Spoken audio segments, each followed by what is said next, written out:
दोस्तों नमस्कार। आशा है कि आप अच्छे होंगे, आपका दिन खुशी से गुजरे। इसी के लिए हम आपको शुक्रिया अदा करते हैं कि आप हमारे वीडियो देखते हो, चैनल को सब्सक्राइब करते हो। हालांकि अभी सब्सक्रिप्शन कम है, इसमें यूट्यूब भी थोड़ी टांग मारता है, क्योंकि इस्लाम की सच्चाई बताने से पता नहीं यूट्यूब क्यों डरता है। अब जब पूरी दुनिया में इस्लाम की सच्चाई लोगों के सामने आ गई, लोग खुलकर सामने आ गए हैं, सर तन से जुदा के नारे भी अब ख़त्म हो जाएंगे। ये इसलिए हैं कि हमारे मुस्लिम भाइयों को ये बर्दाश्त नहीं कि उनका पैगंबर किस तरह का था। खैर, पैगंबर के बारे में आज हमारा वीडियो क्या ऐसा पैगंबर होना चाहिए। सबसे पहले हम अपनी किताबों के बारे में बात करते हैं। ये blender of blasphemy in Blender भाई विजय कुमार पाल, ये किताब है, इसको खरीदिए। और बहुत सारी किताबें, लेमेंट ऑफ सिंजार है, बहुत सारी किताबें लिखी हैं। विनेमस फैंक्स ऑफ कोबरा है, जिसमें इस्लाम की सच्चाई को आपके सामने लाने की कोशिश की गई है। कुरान की आयतों का हवाला दिया गया है। ये सारी किताबें इंग्लिश में हैं, आप इन किताबों को खरीदिए। जो लोग शेड्यूल कास्ट और मुस्लिम गठजोड़ यहाँ बनाना चाहते हैं, वो वास्तव में हमारे शेड्यूल कास्ट भाइयों को, वैसे तो वेदों के हिसाब से कोई जाति का कॉन्सेप्ट नहीं है जन्म के आधार पर, फिर भी अगर आप यदि मानते हो, और जिनको कि अभी संविधान की अनुसूची में डाला गया है, SC ST कोटे कैटेगरी में डाला गया, उनसे मैं ये कहना चाहता हूँ कि पहले तो आप उन लोगों की जो कहते हैं कि ये हम मूल निवासी हैं, बाहर के लोग और कोई मूल निवासी नहीं है, तो ये भ्रम आप दूर कर लें कि कोई भी व्यक्ति भारत का मूल निवासी नहीं है। क्योंकि जब मानव का विकास हुआ, जो आज के युग में जैसा मैं बैठा हूँ, यानी इसको हम बायोलॉजिकल भाषा में होमो सेपियंस के नाम से जानते हैं, जो कि 2.5 लाख साल पहले आए। और हम सारे मनुष्य का विकास जो एपीज हैं, चिंपैंजी, गोरिल्ला, ओरंगटाउन, इनसे मिलते जुलते पूर्वजों से हुआ है। और हमारा DNA चिंपैंजी के DNA से 99% मिलता है। और कोई आदम और हव्वा से हमारा विकास नहीं हुआ है। चाहे वो वेदों में भी लिखा हो कि मनु से हमारी संतानें पैदा हुई हैं, दूसरे का तो मुझे पता ही नहीं माँ कौन है हमारी। ये सब झूठ है। ईसाइयत में भी झूठ है, इस्लाम में भी झूठ है, और सनातन वैदिक धर्म में भी ये झूठ गढ़ा गया कि हम मनु की औलाद हैं। साइंस ने इस बात को ख़त्म किया है। जब दलित भाई मनु की थ्योरी को नहीं मानते हैं, मनुस्मृति को नहीं मानते हैं, तो फिर आप इस थ्योरी को क्यों मानते हैं कि मुस्लिम और दलित गठजोड़ हो सकता है, या मोहम्मद बहुत अच्छा व्यक्ति था? ये सोचने और चिंतन करने का विषय है। अगर दलित बुद्धिस्ट हैं या हिंदू हैं या किसी और भी धर्म को मानने वाले हैं, गैर मुस्लिम हैं, तो उनके लिए भी इस्लाम वही सज़ा का प्रावधान देता है जो कि सारे गैर मुस्लिमों को, चाहे वो हिंदुओं में सो कॉल्ड तथाकथित सुरण कहे जाते हों, उनको भी इस्लाम यही कहता है। ब्रजभूषण शरण सिंह जो सांसद रहे गोंडा के, इनको शायद अकल नहीं है या इनको बुद्धि नहीं है। लोगों को डराने धमकाने से और बाहुबली बन जाने से कोई आदमी इंटेलिजेंट नहीं हो जाता। वो कह रहे थे मेरे तो 80% पाटीदार मुसलमान हैं, यानी कि पाटीदार जो ज़मीन से ज़मीन लगी हुई, यही मतलब होता है।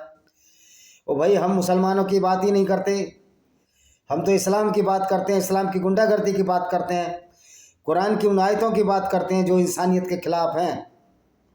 तो इस तरह के मूर्ख राजनेताओं की वजह से भी इस्लाम का सही चेहरा सामने नहीं आ रहा, क्योंकि इस्लामिक मदरसों का और इस्लामिक स्कॉलर का तो ये एजेंडा है कि इसी तरह मोहम्मद की सच्चाई को आपके सामने न लाया जाए। यद्यपि ये सारी सच्चाई इनकी हदीस और कुरान में लिखी है, इनकी किताब में लिखी है। तो इन मूर्खों की बातों पर ना आकर हम कुरान की बातों पर चर्चा करेंगे। ये सारे मूर्ख ही हैं राजनेता जो इस तरह की बातें करते हैं कि इस्लाम में कहीं भी कुरान शरीफ में एक ऐसी आयत बता दो जो लोगों को कत्ल करने के लिए बात हो। ये चंद्रशेखर रावण, एक मूर्ख सांसद जो नजीमाबाद से बन रहा है और पूरे देश में दंगा फैलाने की कोशिश में है, हमारे दलित भाइयों को भड़का रहा है। मैं दलित भाइयों से दावे से कह सकता हूँ कि आप किसी मौलाना को लाइए, किसी इस्लामिक स्कॉलर्स को लाइए, मैं साबित कर दूंगा कि दलितों का और मुसलमानों का कोई गठजोड़ भारत में बन ही नहीं सकता। अगर वो गठजोड़ है तो इस्लाम के अनुसार वो नापाक है। वो अवैध हराम है, क्योंकि इस्लाम में किसी भी गैर मुस्लिम से दोस्ती का कोई वाक्य नहीं है, उसके लिए हमेशा निषेध है, मना किया गया है। तो ये जो सो कॉल्ड दलितों के लीडर हैं, हमारे दलित भाइयों को बेवकूफ़ बना रहे हैं। मैं दलित भाइयों से भी कहना चाहता हूँ, आपने मनुस्मृति तो पढ़ ली, आप जरा कुरान को भी पढ़कर देख लें। कुरान में मनुस्मृति से ज़्यादा खतरनाक बातें ना हों तो आप कह देना। कुरान तो सीधा सीधा आपको कत्ल करने की बात कहती है। अब आते हैं हम मूल विषय पर। इस्लाम के अनुसार 1,24,000 पैगंबर आए, 1,24,000 पैगंबर आए, और मोहम्मद ये आखिरी पैगंबर है। ये वो वाहिद पैगंबर है, वो अकेला पैगंबर है जो पूरी दुनिया में, जब 40 साल तक वो मुसलमान नहीं था तो कोई भी मारकाट नहीं हुई, कोई भी औरतें लूटी नहीं गई, कोई भी गंदे काम नहीं हुए। लेकिन जैसे ये पैगंबर को 40 साल की उम्र में इस्लाम का वायरस इसके दिमाग में घुसा, जो कोरोना वायरस से भी ज़्यादा खतरनाक है, इसकी हरकतें सुनकर आप दांतों तले उंगली दबा दोगे। और मज़े की बात है, यही मदरसों में पढ़ाया जाता है। और मोहम्मद को बचाने के लिए नए नए तरीके घड़ते हैं। कहते हैं वो मोहम्मद था, वो पैगंबर था, उसका इख्तियार है। क्या पैगंबर को ये इख्तियार है कि वो गैर मुस्लिम औरतों को लूट ले अल्लाह के नाम पर और उनको फिर बाज़ारों में भी बेच दे?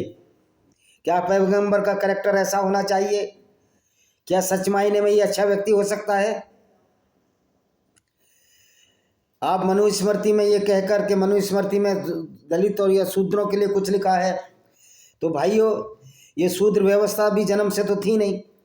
जो जैसे काम करता था उसको वैसा ही दर्जा दिया जाता था। आज कुछ क्षुद्र राजनीतिक स्वार्थों के चलते ये जन्मना जाति, मैं ये नहीं कह रहा कि ये दलितों ने बनाई, किसी ने नहीं बनाई। कोई व्यक्ति को अपने को नीचा नहीं समझ सकता और ना समझना ही चाहिए। और जो व्यक्ति जाति के आधार पर अपने को ऊँचा समझते हैं वो भी उतने ही बड़े मूर्ख हैं जितना कि इस्लाम को मानने वाले ये लोग जो ये कहते हैं कि एक मुसलमान सबसे ज़्यादा सुपीरियर होता है, वो कैसा भी अच्छा हो। ये मैं पैगंबर की शिक्षा बता रहा हूँ, जो मूर्खतापूर्ण शिक्षा उसने दी। और वो चाहे कातिल हो, चाहे वो बलात्कारी हो, चाहे काफिलों को लूटने वाला हो, उसको जन्नत ही मिलेगी, क्योंकि इस्लाम तो यही कहता है। तो इस पैगंबर ने काफिले भी लूटे। कुछ किस्से हम बताते हैं। ये बनु करेजा कबीले के पास गया लूटने के लिए, जबकि बनु करेजा कबीले के लोग इससे लड़ने भी नहीं आए थे। ये कहीं एक युद्ध से आया वापस, और इसने एक अपनी जो इसका गुलाम था, जो जिब्रील फरिश्ता जो इसने अपने दिमाग से बनाया था, वो मोहम्मद के लिए जो औरतों का इंतजाम करता था, मोहम्मद के लिए माले गनीमत यानी लूट का इंतजाम करता था, ये फरिश्ता भी इसने मोहम्मद ने चोरी किया। गैब्रियल फरिश्ता जो कि एक अच्छा फरिश्ता था, यहूदियों की धर्म पुस्तक में मिलता है, इसके इसने जिब्रील बनाया, उसका अरबीकरण कर दिया। आप कह रहे होगे कि इस मोहम्मद को मोहम्मद साहब रसूल क्यों नहीं बोलते? भाई किसी भी बलात्कारी को, किसी भी पेशेवर लुटेरे को हमारा इज्जत देने का मतलब है कि उस विचारधारा को आगे बढ़ाना जो आज हिंदुओं को परेशान कर रही है, जो आज गैर मुस्लिमों को परेशान कर रही है। क्या आप ऐसे व्यक्ति को अपना बढ़ावा देना चाहेंगे जो कि न सिर्फ लुटेरा हो बल्कि गैर मुस्लिम औरतों को लूट कर बाज़ारों में बेच देता हो? ये काम मोहम्मद ने अपनी पूरी ज़िंदगी में किए। उसने बनु कुरैज़ा की औरतों को, जबकि बनु कुरैज़ा के कबीले के लोग अपने खेत का काम कर रहे थे, खलियान का काम कर रहे थे, माताएं बहनें खेतों पर जा रही थी, जानवरों को पानी पिला रही थी, तो ये वहाँ गया, एक जिब्रील फरिश्ते से इसने आयत मंगाई कि जा मोहम्मद तू लूट ले उनको, क्योंकि वो तेरे साथ युद्ध में काम नहीं आए। वो इसलिए काम नहीं आए कि मोहम्मद का पेशा था, एक लूटने का पेशा था। मोहम्मद साहब जहाँ जाते काफिले लूटते और उनकी औरतों को लूट कर बाज़ारों में बेच देते थे। इसलिए बनु कुरैज़ा के लोगों ने कहा कि हम तुम्हारे साथ कोई युद्ध में नहीं जाएंगे। इसी बात से मोहम्मद चिढ़ गया, लेकिन उनको क्या पता था, बनु कुरैज़ा यहूदी कबीले के लोगों को, जो खैबर के दर्रे में मक्का मदीना के पास रहता था, कि तुम्हारा भी वही हश्र होने वाला है जो मोहम्मद ने दूसरों का किया। मोहम्मद वहाँ तड़के ही गया, उनके किले को घेरा और उनको सरेंडर के लिए मजबूर कर दिया। 700 से 900 लोगों को, साद बिन मुआद इनका एक चमचा था, एक गैंगस्टर था, मैं इनको हाँ गैंगस्टर ही कहूँगा। ये इस्लाम के मानने वाले गैंगस्टर ही हैं। ये इस तरह की हरकतें करते हैं जो किसी गैंगस्टर से कम नहीं है, क्योंकि गैंगस्टर का काम भी हफ्ता वसूली होता है। गैंगस्टर का काम भी जो लड़की पसंद आए उसको उठा ले जाना और उसके साथ बलात्कार करना या ज़बरदस्ती शादी करना, यही काम मोहम्मद भी करता था। तो बड़े गैंगस्टर और मोहम्मद में क्या फ़र्क है आप देख लीजिए। और मदरसे में भी यही पढ़ाई जाती है जो मैं आपको बता रहा हूँ। अगर किसी को लगता है मैं गलत बोल रहा हूँ तो आपकी भारत की अदालतें खुली हैं, इंटरनेशनल कोर्ट ऑफ जस्टिस खुला है, आप जाइए, हम साबित कर देंगे कि इस्लाम एक टोटली गुंडागर्दी है गैर मुस्लिमों के खिलाफ। तो पैगंबर गया बनु कुरैजा यहूदी कबीले के पास, वो बेचारे अपने घर का काम कर रहे थे, इसने 700 से 900 लोगों को कत्ल करवा दिया। एक साद बिन मुआद जो एक गधे पर सवार था, उसके भी कुछ चोट नहीं लगी थी। वो एक गधे पर आया तो मोहम्मद ने पूछा तुमने इनका क्या भविष्य तय किया है?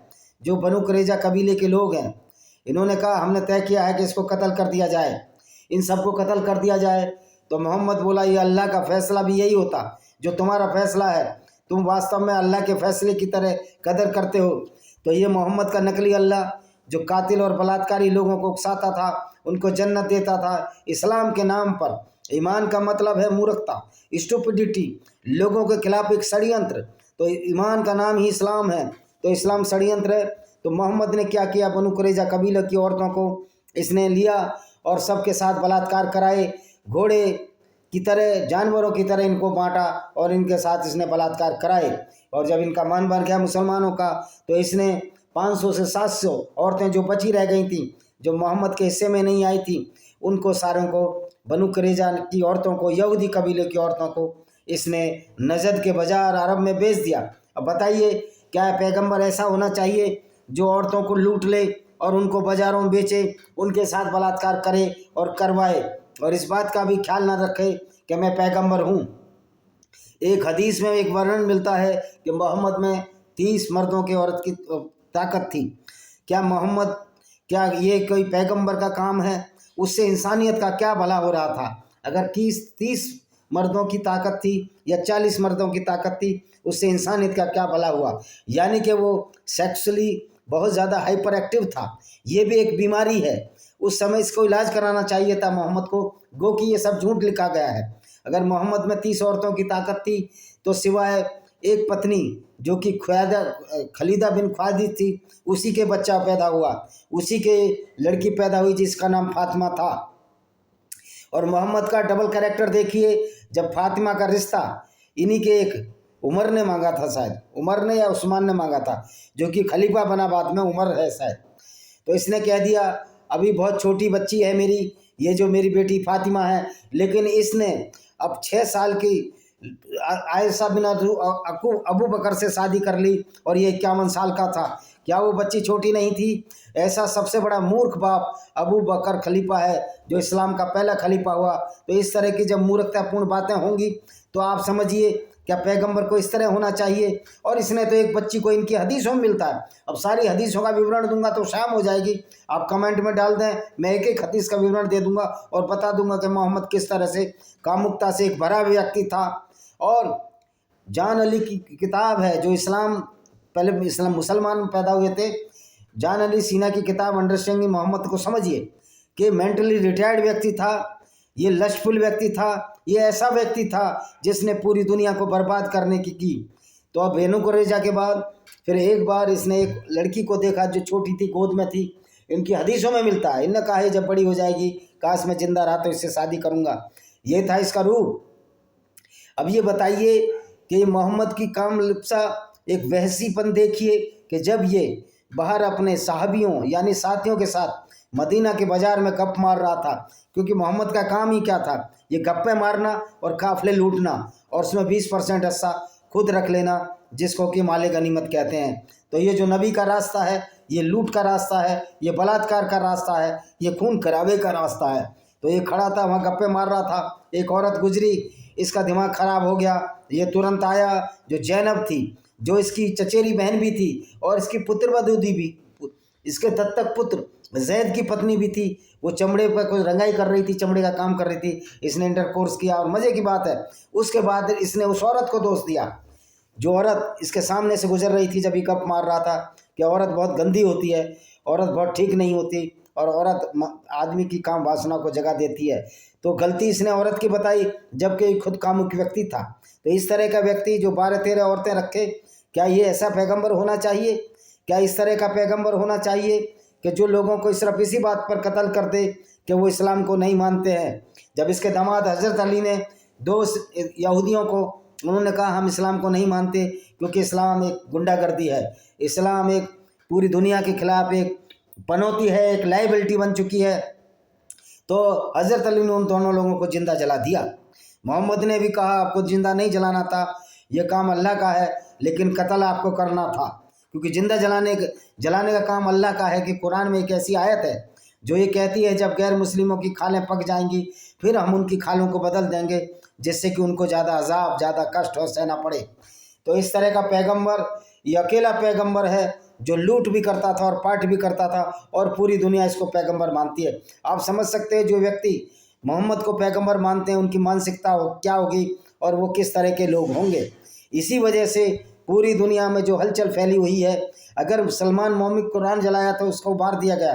तो भाइयों, अगर करोड़ों लोग इसी तरह कुरान जलाएंगे तो आप क्या बिगाड़ लोगे?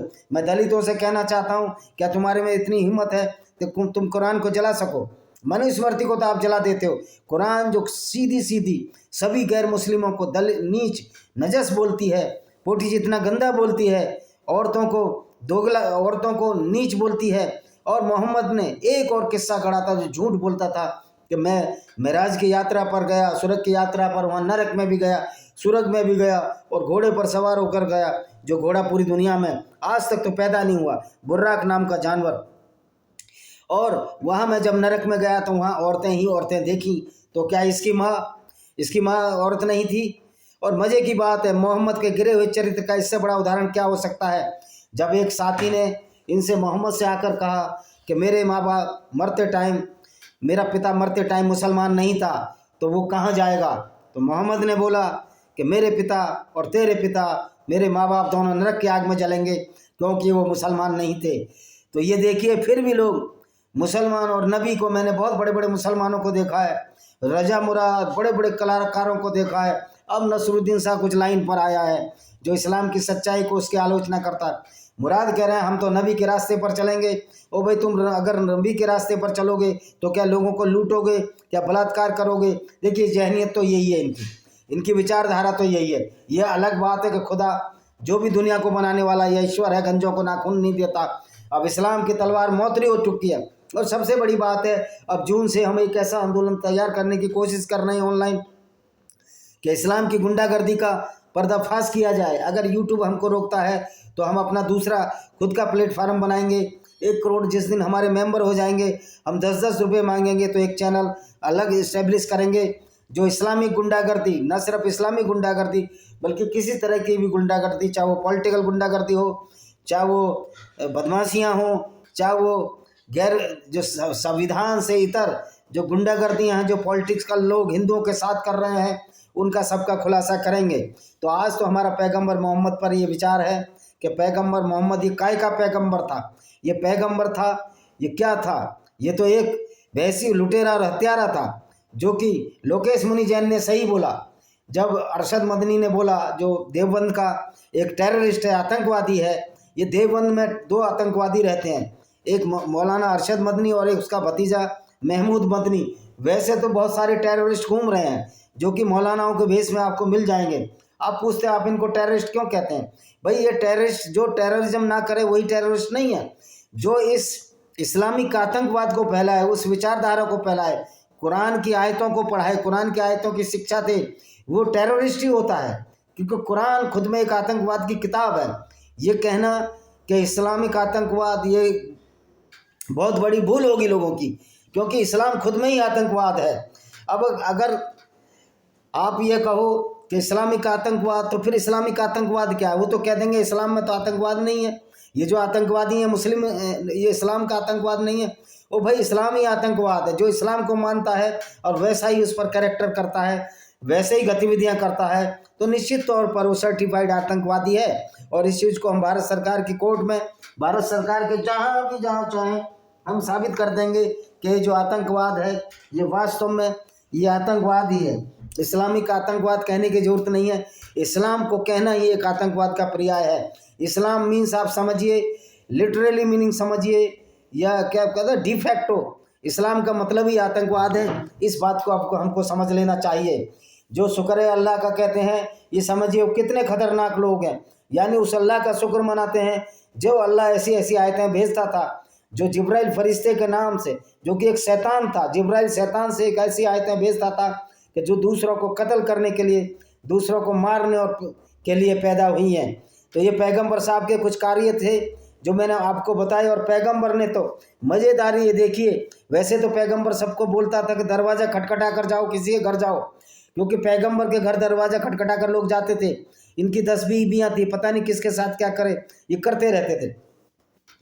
तो लेकिन ये जब गया अपनी पुत्रवधू के घर गया, दत्तक पुत्र के घर गया, तो क्या इसका फर्ज नहीं था कि दत्तक पुत्र घर पे हो या ना हो, इसको कुंडी नॉक करके जाना चाहिए था। लेकिन यहाँ कुंडी नॉक करके नहीं गया, और इसने अपनी, जिसको अपना दत्तक पुत्र मानते थे, जिसको जैद बिन मोहम्मद बोलते थे, मोहम्मद का बेटा बोलते थे, खुद बोलता था तो मोहम्मद का बेटा है।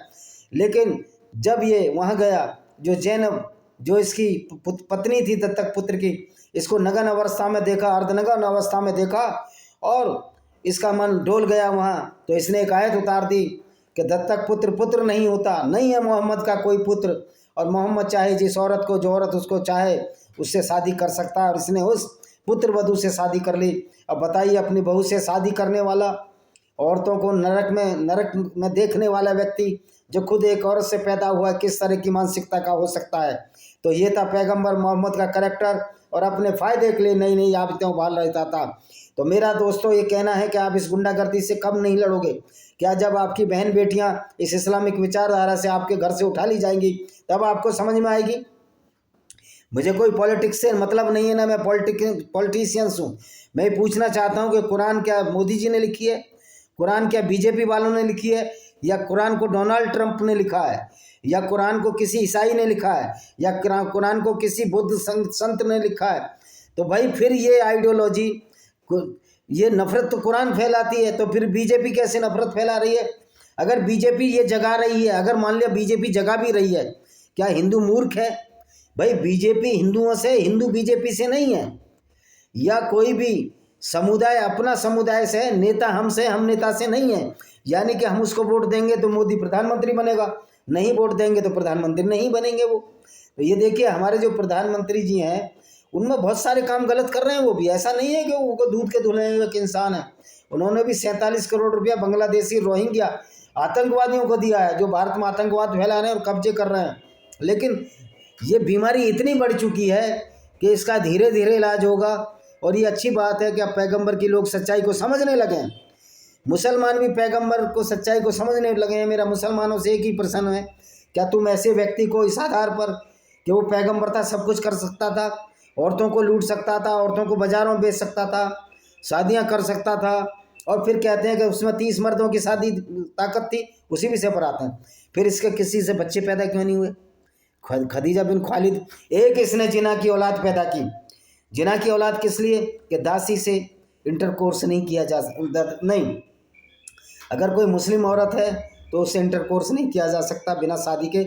अगर इसने मारिया अलकबतिया, जो कि ईसाई औरत थी, इसने उसको रखेल बनाया था, इसका मतलब उसका धर्म परिवर्तन नहीं किया था, और इससे एक बच्चा पैदा हुआ जो इब्राहिम था, दासी पुत्र।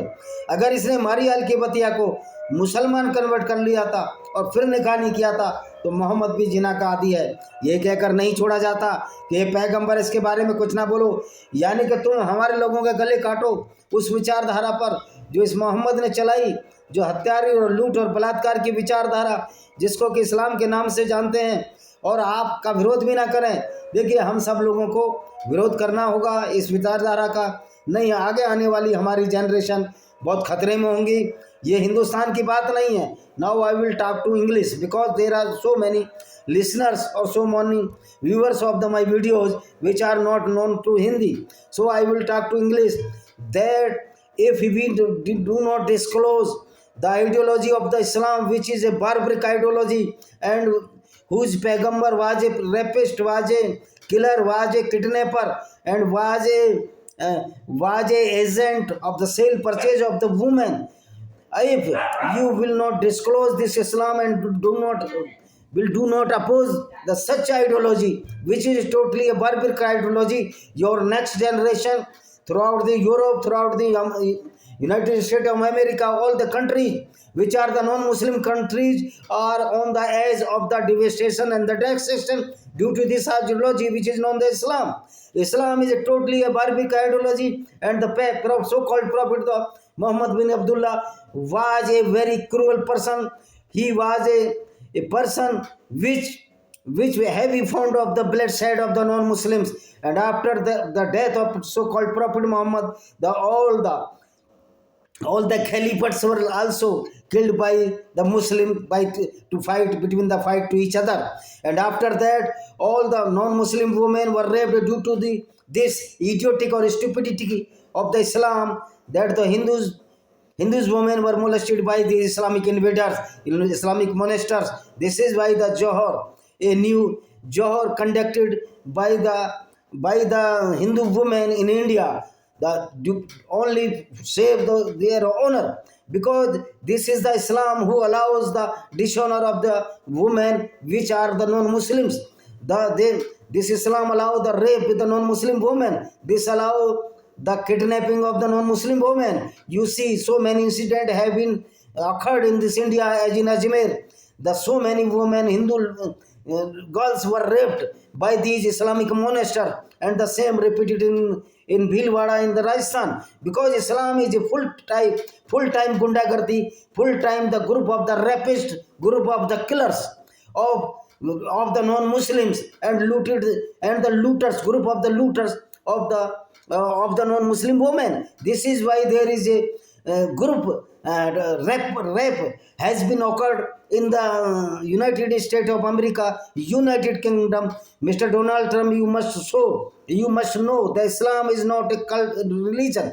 This is a full-time gundagardi, and this is our duty. We should take oath to firm determination to eliminate this Islamic ideology or the Islamic goons which are creating nonsense throughout the world. Thank you very much. This is my another book which is known as Venomous Fangs of Cobra. Islam is more than dangerous the cobra, because cobra bite you when cobra is in distress or in his fear. But these Muslim always bites you, always killing you when they read this book that is known as the Quran. Quran is the book of the criminology. Quran is the book of the bloodshed. Quran of the book of the book of the that how we can rape with the non-Muslim woman in gang rape. This is the book of the gang rape. Quran is the criminology book. So we should fight against this ideology and those Islamic monasteries who are propagating the Islam in the way that we will spread the Islam throughout the world. No, this cannot be now, because there is no Allah, and Allah is a fabricated and false story. That Allah could not save the teeth of the so-called Prophet Muhammad, how he can say that these Islamic monasteries or the Islamic terrorists. This is our duty. मैं पाकिस्तान के उस व्यक्ति को जिसने कि हाफिज सईद को भांजे अबू तला को मारा, अबू कतल को मारा, मैं उसको धन्यवाद देना चाहता हूँ कि वो मानवता की एक तरफ कदम बढ़ाया। जितने भी इस्लामिक आतंकवादियों को मारोगे और जो इस्लामिक जिहादियों को मारोगे, उतना वो आतंकवाद को ख़त्म करने की दिशा में एक बहुत बड़ा स्टेप है जो अब पूरी दुनिया में लागू हो चुका है, और हम सबको मिलकर करना चाहेगा। डरने से तो आपकी लड़कियां औरतों को ये लूट कर ले जाएंगे, जैसे पैगंबर मोहम्मद लूट कर ले जाता था, क्योंकि विचारधारा यही सिखाती है, नफरती विचारधारा है। अगर हम वीडियो डालें तो यूट्यूब कहता है आपकी विचारधारा नफरती है। मैं तो यूट्यूब के लोगों से भी निवेदन करना चाहता हूं कि आप इस्लामिक चैनलों को सबको बैन कीजिए, नहीं तो पूरी दुनिया में एक आंदोलन चलाया जाएगा कि इस्लाम की शिक्षा के सारे मदरसों को बंद करना होगा, और बाइक हुक एंड क्रूक सारे गैर मुस्लिमों को, सारे एक्स मुस्लिमों को और सारे जो भी मानवतावादी इकट्ठे होकर इस इस्लाम की गुंडागर्दी के खिलाफ लड़ाई लड़नी होगी, नहीं इस्लाम एक दिन आपको ले जाएगा। We are not against the Muslims. अगर मुस्लिम कुरान के हिसाब से चलता है, कुरान के हिसाब से कार्य करता है, यानी लूटपाट के, तो टेररिस्ट है। अब ये करते क्यों नहीं है? क्योंकि संविधान का डंडा है हर जगह, कहीं ट्रंप का डंडा, तो इनका अल्लाह को तो ठोकने में 2 मिनट लगते हैं, तो अल्लाह है ही नहीं ना। जब पैगंबर को यहूदी औरत ने जहर दे दिया, वो मुँह और मर गया।